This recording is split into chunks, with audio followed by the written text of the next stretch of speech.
Learn, compare, collect the facts. Learn the ABC of science before you try to ascend to its summit. Perfect as the wing of a bird may be, it will never enable the bird to fly. While you are experimenting, do not remain content with the surface of things. Don't become a mere recorder of facts, but try to penetrate the mystery of their origin. Appetite, craving for food, is a constant and powerful stimulator of the gastric glands. But man has still another powerful resource: natural science with its strictly objective methods. Men are apt to be much more influenced by words than by the actual facts of the surrounding reality. It is still open to question whether psychology is a natural science, or whether it can be regarded as a science at all.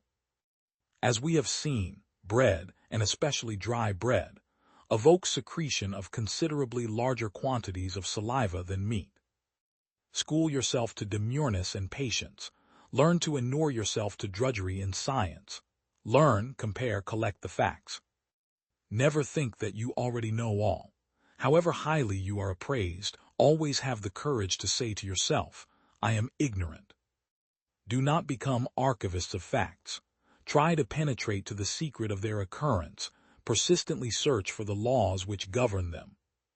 Science demands from a man all his life. If you had 2 lives, that would not be enough for you. Be passionate in your work and in your searching. Gradualness, and gradualness. From the very beginning of your work, school yourself to severe gradualness in the accumulation of knowledge. From the described experiment, it is clear that the mere act of eating, the food even not reaching the stomach, determines the stimulation of the gastric glands. Perfect as the wing of a bird may be, it will never enable the bird to fly if unsupported by the air. Facts are the air of science. Without them, a man of science can never rise. It is not accidental that all phenomena of human life are dominated by the search for daily bread, the oldest link connecting all living things, man included, with the surrounding nature. When the dog is repeatedly teased with the sight of objects inducing salivary secretion from a distance, the reaction of the salivary glands grows weaker and weaker, and finally drops to 0. Possibilities are like the wings of birds. They allow man to soar and to climb to the heavens. And facts are like the atmosphere against which those wings must beat, and without which the soaring bird will surely plummet back to earth. It is clear to all that the animal organism is a highly complex system, consisting of an almost infinite series of parts connected both with one another, and, as a total complex, with the surrounding world, with which it is in a state of equilibrium.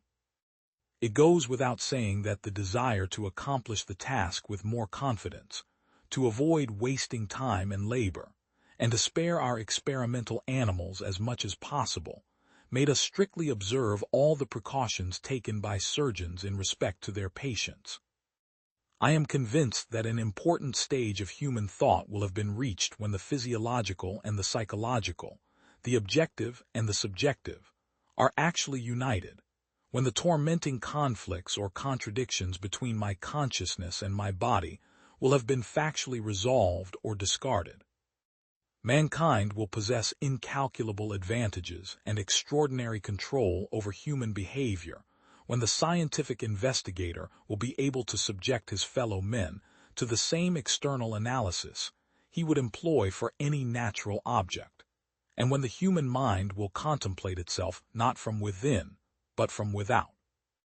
If we could look through the skull into the brain of a consciously thinking person, and if the place of optimal excitability were luminous, then we should see playing over the cerebral surface a bright spot with fantastic, waving borders constantly fluctuating in size and form, surrounded by a darkness more or less deep, covering the rest of the hemisphere.